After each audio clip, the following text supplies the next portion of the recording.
sedang perjalanan. Ya, ini saya record dulu. Ya. Yuk, bisa dibuka kamera sebentar.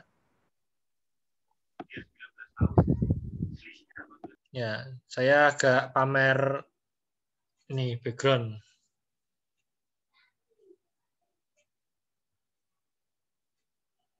Ya, oke, terima kasih.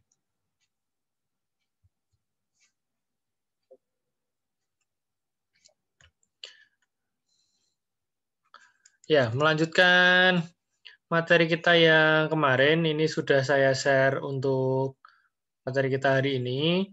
Kalau beberapa minggu yang lalu sudah saya jelaskan untuk bukti audit.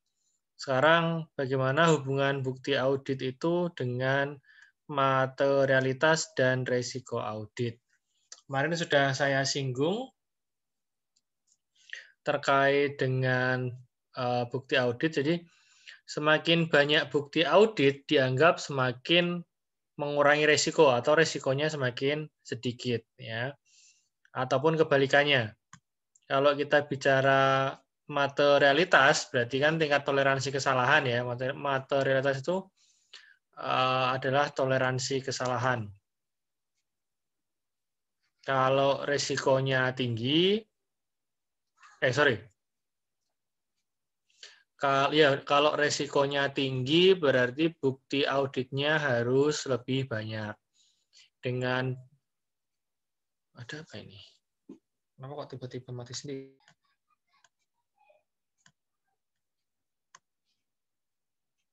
Mohon maaf, tiba-tiba mati sendiri ya. Mohon maaf. Ini tiba-tiba mati sendiri.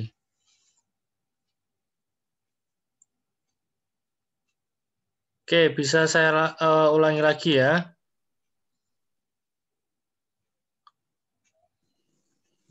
Ya, Pak. Sorry. Ini nggak tahu ini. Kenapa kok tiba-tiba blank. Terus sinyalnya penuh.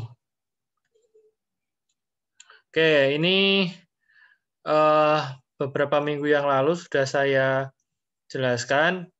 Sedikit saya singgung terkait dengan bukti audit. Sekarang hubungannya dengan materialitas dan resiko audit.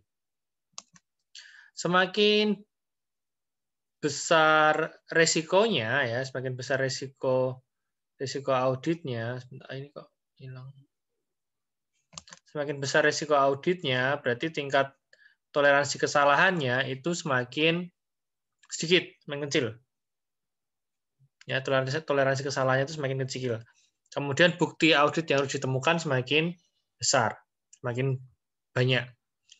Ya, bukti itu kan boleh sampel ya, boleh sampel. Kalau kemarin saya bilang boleh sampel, nggak usah banyak-banyak. Tapi kalau memang resikonya dia tinggi, ya resikonya dia tinggi, berarti kan buktinya harus lebih banyak. Dan tingkat materialitasnya juga lebih banyak, lebih besar. Lebih sedikit, lebih kecil. Tingkat kesalahan maksudnya, materialitas itu tingkat kesalahan. Bentar, ini record saya kok enggak jalan ya. Oh, jalan, sorry. Tetap jalan. Gara-gara ngeblank tadi, ada hilang tadi. Nah, ini apa yang disebut materialitas? Jadi pengertian materialitas ya, materialitas adalah besarnya nilai yang dihilangkan. Besarnya nilai yang dihilangkan atau salah saji informasi dilihat dari keadaan yang melingkupinya, dapat mengakibatkan perubahan atau pengaruh terhadap pertimbangan orang yang meletakkan kepercayaan di dalamnya. Jadi tingkat materialitas ini lebih kita tekankan pada toleransi kesalahan.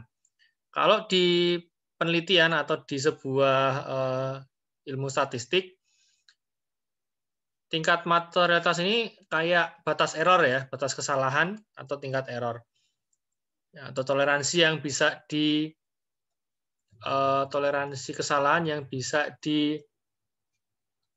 dimaafkan lah ya. Toleransi kesalahan yang bisa dimaafkan. Nah, contoh seperti ini, misalkan laba perusahaan sebelum diaudit itu sebesar 100 juta. Kemudian setelah diaudit ditemukan kesalahan pencatatan sebesar 10 juta. Pertanyaannya, apakah kesalahan 10 juta ini dianggap material atau tidak? 10 juta dianggap material apabila kita bandingkan dengan laba sebelum pajaknya 100 juta. Ternyata benar. Jadi calon investor memutuskan tidak jadi berinvestasi apabila laba perusahaan hanya 90 juta. Karena dianggap, ya di bawahnya, dianggap kesalahan sebesar 10% ini dianggap material. Ya, 10% dianggap material dan harus dikoreksi oleh manajemen dan dianggap tidak wajar. Kenapa? Karena logikanya ya, labanya 100 juta, sedangkan salah pencatatan sebesar 10 juta. Berarti kan labanya nggak jadi 100 juta, menjadi 90 juta. Gitu kan? Hal ini dimungkinkan terjadi, kenapa? Dianggap tidak material ataupun dia dianggap material, karena dia sangat mengurangi banyak. Ya, 100 juta dibandingkan dengan 90 juta, 100 juta dibandingkan dengan 10 juta kan dianggap material. Karena labanya cuma 100 juta. Beda lagi ketika laba itu 1 miliar, sedangkan kesalahannya hanya 10 juta, berarti kan 10 juta dari 1 miliar. Dianggap material atau tidak? Belum tentu itu material, karena pembandingnya adalah 1 miliar. Sedangkan kasusnya ini adalah 10 juta ini salah, tapi pembandingnya adalah 100 juta. Sehingga 100 juta dikurangi 10 juta, ditemukan hanya laba 90 juta. Ini dianggap material. Kenapa dianggap material? Berapa besar efektivitas dari materialitas? Dipandang tidak efektif untuk menanyakan satu persatu, karena oke lah, materialitas untuk kas, piutang, untuk persediaan itu tidak akan kita ambil satu persatu, tapi tingkat materialitasnya itu diambil dari mana? Dari laba sebelum pajak. Ya. Kalau angka 10 juta ini dari 100 juta, ini berapa persennya? 10%-nya ya. 10%-nya. Tapi kalau 10 juta ini dari 1 miliar, berarti berapa persennya? Nggak ada 10% kan? 1%. 1% saja. Ya, padahal ketentuan materialitasnya ini dibuat 5%. Tingkat materialitasnya dibuat 5% dari laba sebelum pajak. Tingkat error kesalahannya, toleransi kesalahannya adalah 5%. Sedangkan ini adalah 10%. Dari mana? Dari laba. Kalau labanya 1 miliar, oke lah, di bawah 5% kan. Tapi kalau labanya hanya 100 juta, berarti ini 10%. Material enggak? Material. Dianggap kesalahannya itu tidak wajar. Material. Harus ditelusur. Namanya, kalau kita mencari bukti audit lagi, berarti bukti audit yang dalam tanda kutip harus mampu telusur. Mampu telusur dalam arti buktinya ini real. Buktinya ini bisa ditemukan. Buktinya ini dia sahih, valid. Ya. Contoh lagi misalkan, berarti tingkat materialitas tingkat laporan keuangannya adalah 5% dari laba sebelum pajak. Berarti dia dianggap tidak material apabila di bawah 5 juta. Dari mana? Dari 100 juta.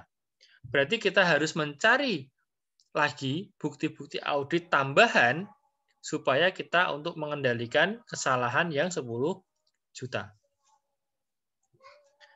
Ya, kemudian materialitas tingkat akun, karena kita tadi tidak bisa mengendalikan masing-masing akun satu persatu, kita buat tingkat akun berarti 50% dari 50% dari tingkat materialitas laporan keuangan, dari 50% dari 5%, berarti tinggal 2,5%. 50% kali 5 juta berarti 2,5 juta. Per transaksinya adalah 10% dari materialitas tingkat keuangan. 2.500.000 dari 10%-nya adalah 250. Ini bisa bertambah atau berkurang apabila laba sebelum pajaknya itu lebih tinggi atau lebih kecil. Tergantung berapa jumlah labanya. Berarti kesimpulannya adalah tingkat materialitas ini, batas kesalahan, toleransi kesalahan ini sangat berpengaruh pada resiko audit yang ada pada perusahaan. Ya. Kalau dipandang perlu menambah bukti, berarti buktinya harus ditambah. Apa hubungannya antara materialitas, bukti audit, dan resiko audit? Oke, berarti sekarang kita tahapnya adalah, oke, ini silakan dibaca sendiri nanti. Saya akan membuat satu buah gambar. Sebentar, ini sudah ada gambarnya belum sih sebenarnya? Oh, belum ada. Belum ada. Saya coba akan membuat sebuah ilustrasi. Ya, saya coba insert.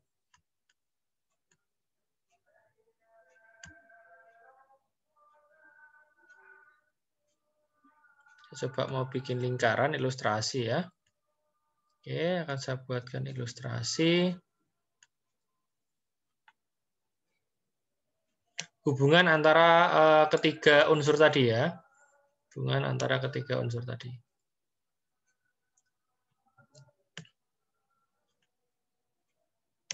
Sebentar.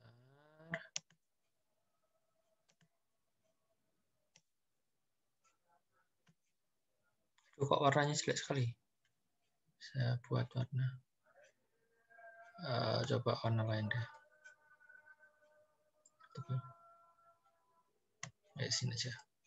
Oke, ini coba saya buatkan ilustrasi hubungan antara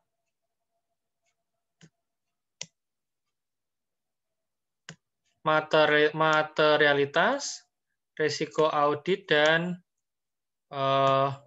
ini bukan lambang Nazi ya, jangan berpikir ini lambang Nazi atau bukan lambang Mercedes-Benz.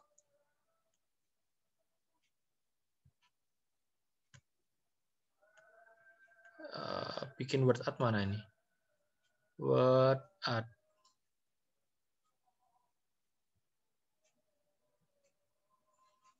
Oke, resiko audit saya jelaskan RA.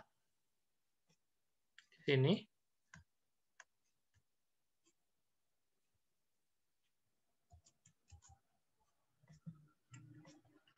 Ini materialitas, ini M. Dan ini coba kita bukti audit ya. Ini bukti auditnya. Oke, bagaimana hubungan antara bukti audit dan tingkat materialitasnya? Ya, coba. Kalau bukti auditnya itu semakin besar, kita geser ke sini. Bukti audit semakin besar, otomatis tingkat materialitasnya semakin rendah. Semakin rendah. Atau berarti toleransi kesalahan semakin kecil, bukti audit yang harus kita temukan juga semakin besar. Ya kan? Oke, kita pindah lagi ke sini. Bagaimana tingkat risiko dengan tingkat materialitasnya? Kalau risikonya itu besar, kita geser, risikonya itu besar, materialitasnya kecil. Otomatis ini juga akan bergeser ke sini. Bukti auditnya akan semakin besar. Ya kan? Risikonya besar, materialitasnya semakin kecil, buktinya harus kita temukan semakin besar. Oke? Jadi ya. Kemudian bagaimana kalau resikonya besar? Oh, udah resikonya besar, materialitas kecil dan bukti auditnya semakin besar. Gitu ya. Kalau bukti auditnya itu yang sedikit atau kecil, berarti tingkat materialitasnya semakin besar. Resikonya gimana? Resikonya rendah. Risikonya bergeser ke sini semakin rendah. Kenapa semakin rendah? Berarti kalau risikonya rendah anggapannya sistem yang ada di perusahaan itu semakin baik. Sistem pengendalian internal semakin baik, kalau bahasa Jawanya, kalau sering saya bilang, geleger perusahaannya itu sudah bagus. Karena risikonya semakin baik, materialitasnya dia semakin besar, semakin banyak tingkat toleransi kesalahannya, nggak apa-apa, dianggap itu sudah mencukupi, memenuhi, berarti bukti audit yang harus kita temukan juga semakin sedikit. Nggak usah banyak-banyak. Karena apa? Bukti audit kemarin sudah saya jelaskan, ada yang bukti dari wawancara, kita kasih pertanyaan kepada para karyawan, manajer, dan lain sebagainya, ataupun bukti audit yang bersifat substantif atau bukti-bukti yang bersifat perhitungan-perhitungan. Nah, kalau bukti audit yang kita tanyakan itu berkas-berkasnya komplit, semuanya ada dan dianggap itu relevan, baik, berarti bukti substantifnya dari bukti audit transaksinya, bukti dari transaksinya ini yang dianggap material tadi, itu semakin lebih sedikit. Ya, ini coba sebagai batas atau materiality border untuk menentukan apakah salah saji dianggap material atau tidak. Dipandang perlu dikoreksi atau tidak. Kenapa? Karena kalau kita melihat dari sebuah kebutuhan dari SOP-nya sudah baik, transaksinya sudah komplit, kemudian checklist-nya sudah oke, kuesionernya juga dijawab dengan baik, semakin baik itu perusahaan. Jadi seringkali tolerable error atau kesalahan itu bisa ditoleransi. Kesalahan pencatatan, kesalahan perhitungan, penempatan posisi itu mungkin masih bisa ditoleransi. Tapi untuk angka-angkanya tidak melebihi dari ini tadi. Persentasenya tidak melebihi dari 5%. Ya, 5%, 50% atau 10%.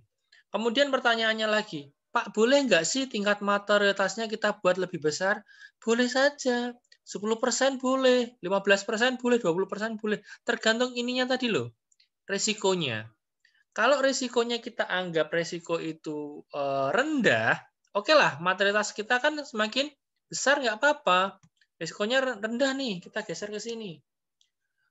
Materialitasnya kita jangan 10% kita buat 30% saja. Boleh nggak? Boleh. Nggak masalah. Tapi kita harus lihat dulu bagaimana resikonya. Nah, ada 3 resiko, ini silakan nanti dibaca sendiri. Ada 3 resiko yang perlu kita lihat ya. Dari mulai resiko bawaan, resiko deteksi, sampai resiko pengendalian. Resiko bawaan ini adalah resiko yang muncul sebelum kita melakukan proses audit, yang benar-benar pure dari proses yang ada di perusahaan tersebut. Ya, jadi sebelum kita lakukan audit, kita lihat dulu perusahaannya, bagaimana perusahaan itu berjalan dulu.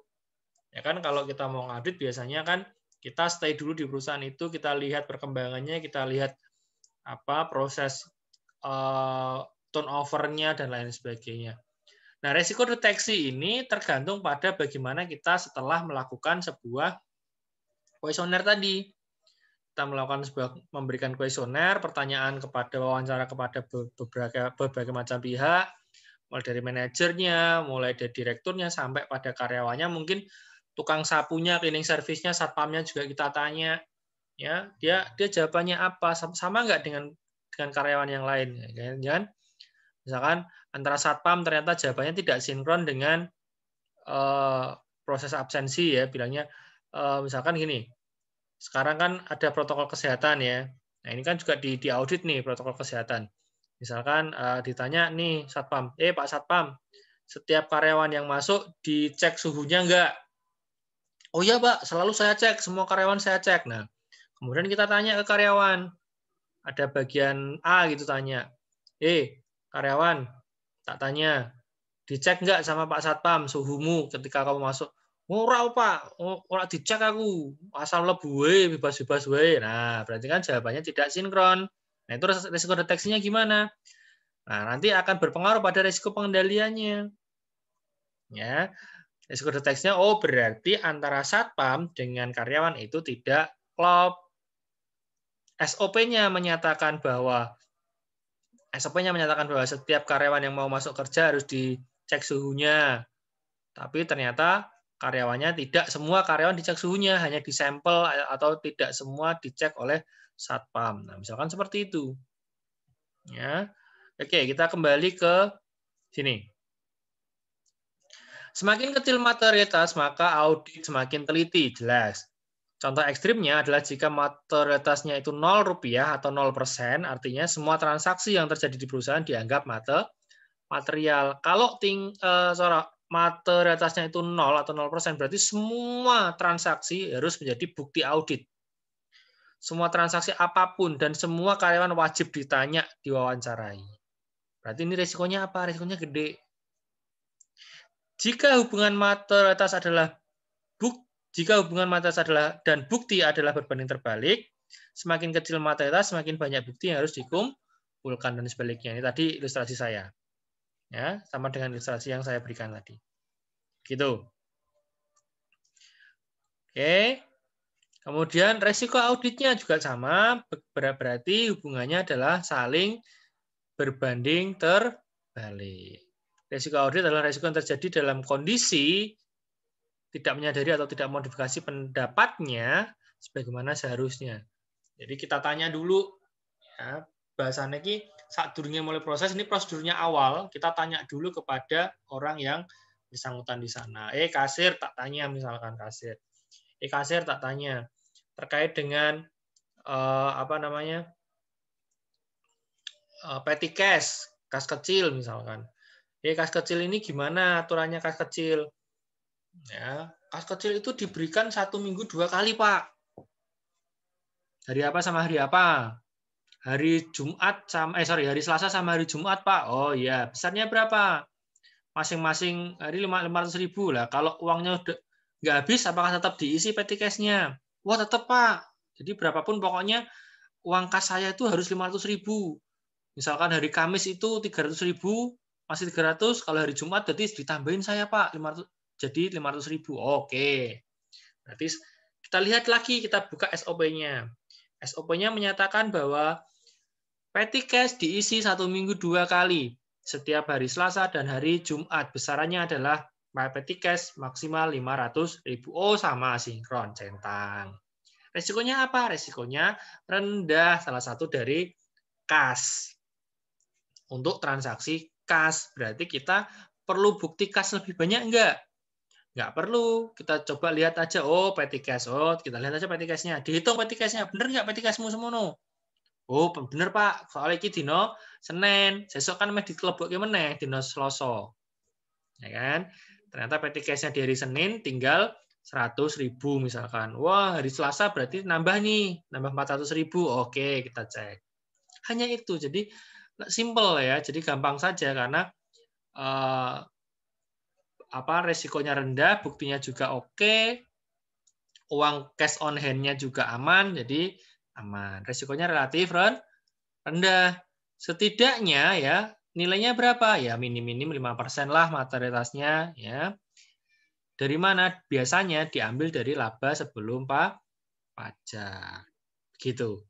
Oke, sebelum saya lanjutkan teman-teman dari sini ada pertanyaan. Kalau tidak sudah ada Mbak Yuli juga, bisa kita buka lagi kameranya. Ini sudah agak banyak. Tadi baru 4, kita buka kameranya 1 kali lagi yuk. Coba yuk.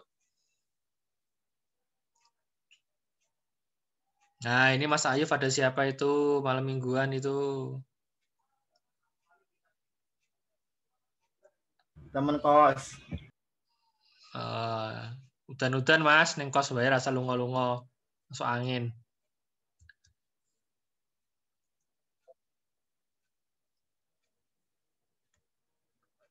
Ini sekalian saya mau pamer background virtual saya ini.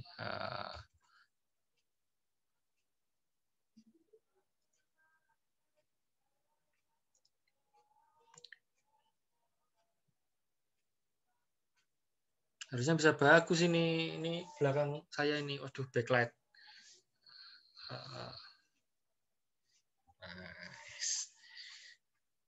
Api.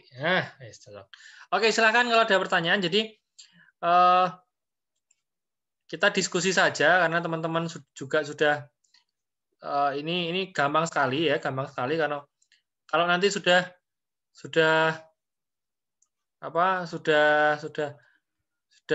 di tempat kerja gitu penak. Kalau sudah praktikum nanti enak. Kalau sudah praktikum audit nanti enak. Kita bisa lihat transaksi-transaksinya.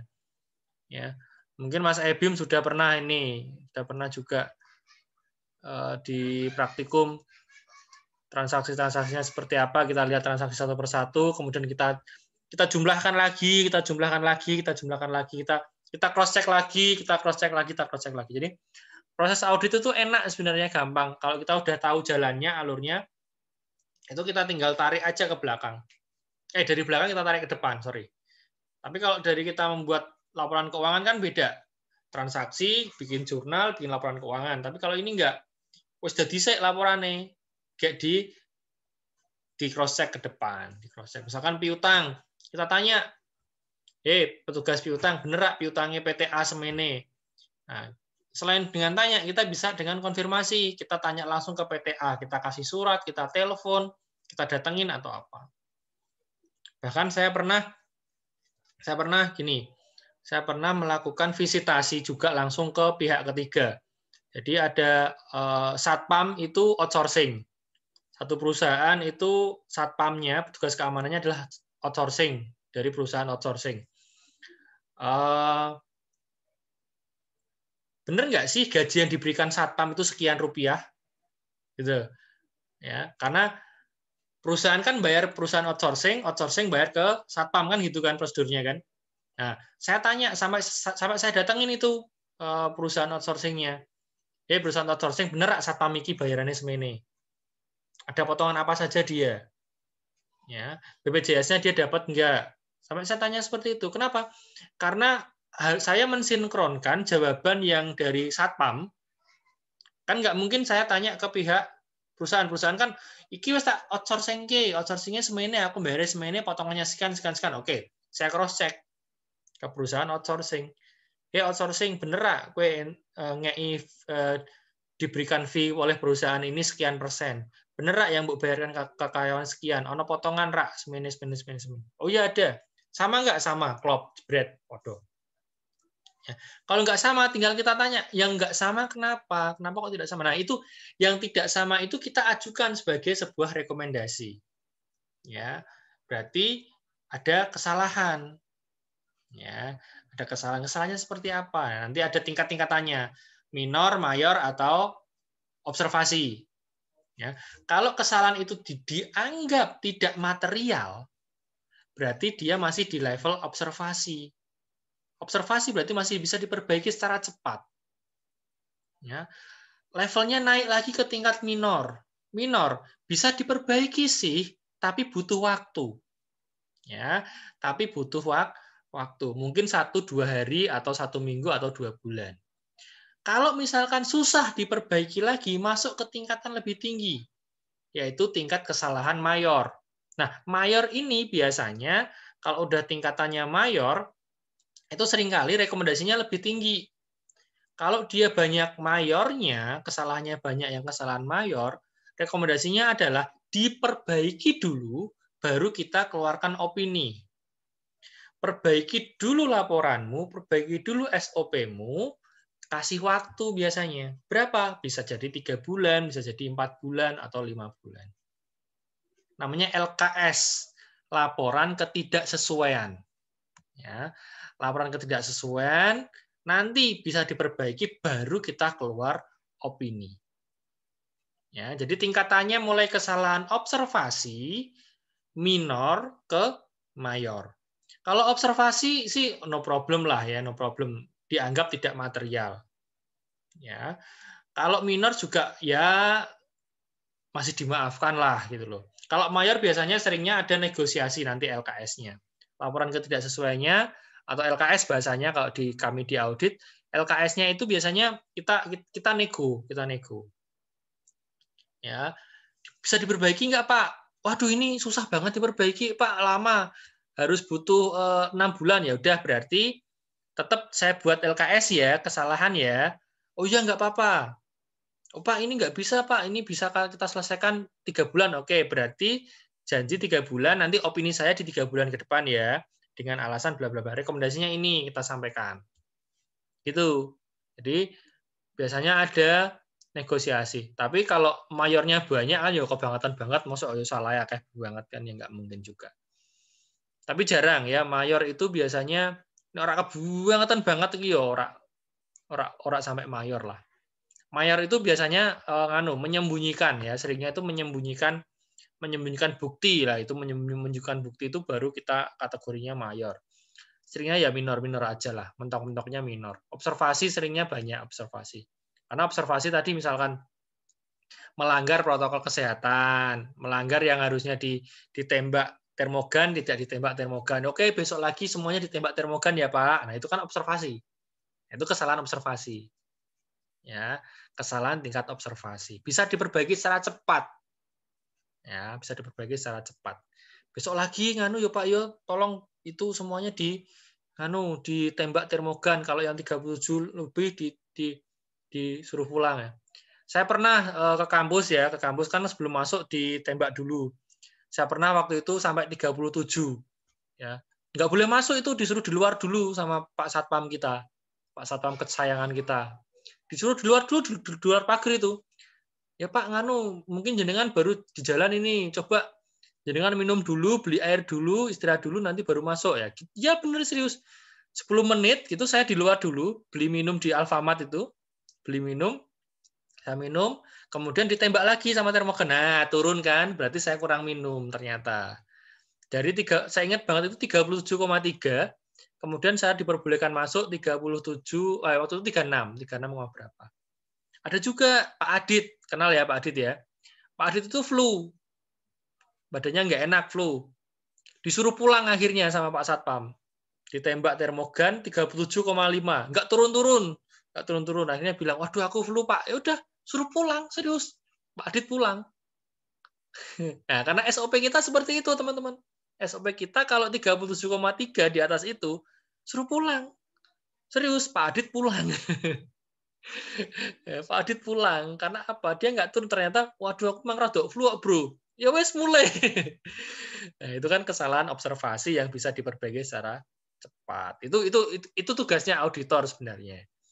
Ya. Jadi auditor itu tidak hanya ngitung saja, tapi juga dia harus ngikutin prosedur SOP-nya.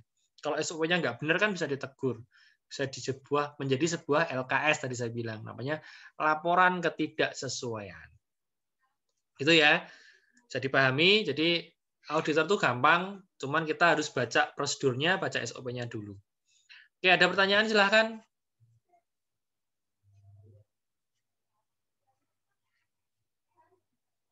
Nanti kalau memang ini akan saya share nanti videonya, karena kan tadi ada ilustrasi yang sudah saya bagikan, nanti akan saya share.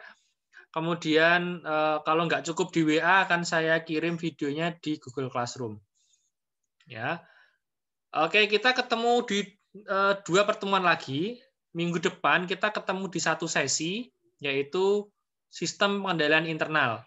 Tapi sebelum masuk ke sistem pengendalian internal, teman-teman nanti coba ada tugas ini resume ya, resume baru ada di slide saya yang sudah saya bagikan, itu di slide paling akhir. Di slide paling akhir ini ada tugas resume materi untuk struktur pengendalian internal. Minggu depan akan kita bahas untuk struktur pengendalian internal ini karena bagian dari resiko pengendalian tadi. Kita coba nanti ini buat ya hakikat pengendalian internal, konsep pengendalian internal, tujuan dan elemen. Dikumpulkan minggu depan nggak apa-apa. Nanti notifikasinya akan saya buatkan di Google Classroom. Silakan teman-teman nanti buat ini. Tulis tangan boleh, mau diketik boleh. Ya, yang jelas unsurnya ada 5 ini. Di slide yang saya sampaikan sudah ada. Ya, minggu depan akan kita bahas ini.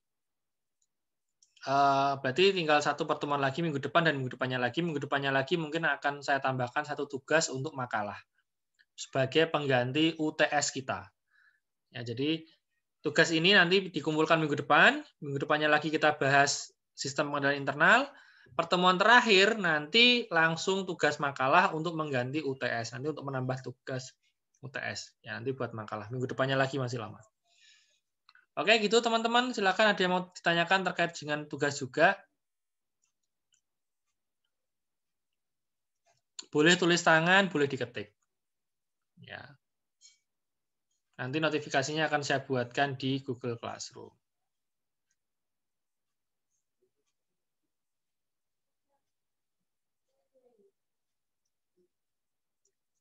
Silakan kalau ada pertanyaan.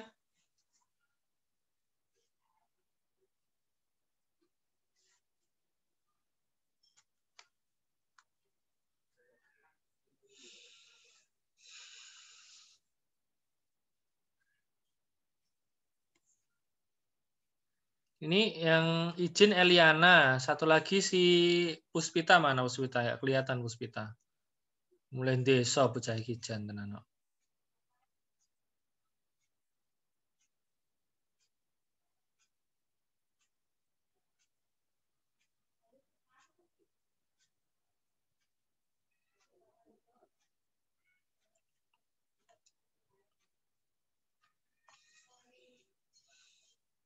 Silakan, ada mau ditanyakan seputar tugas kita juga?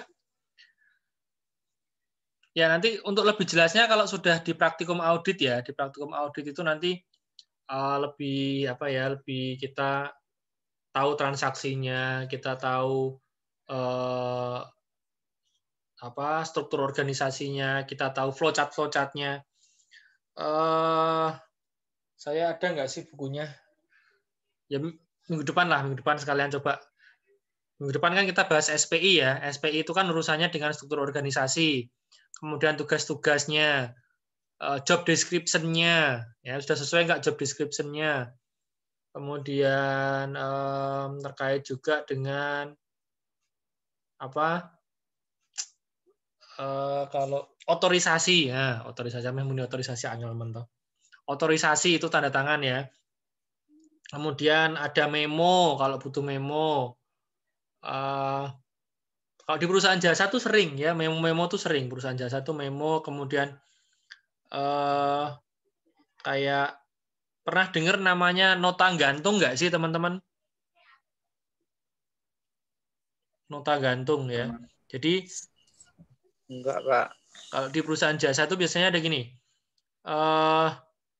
belanja barang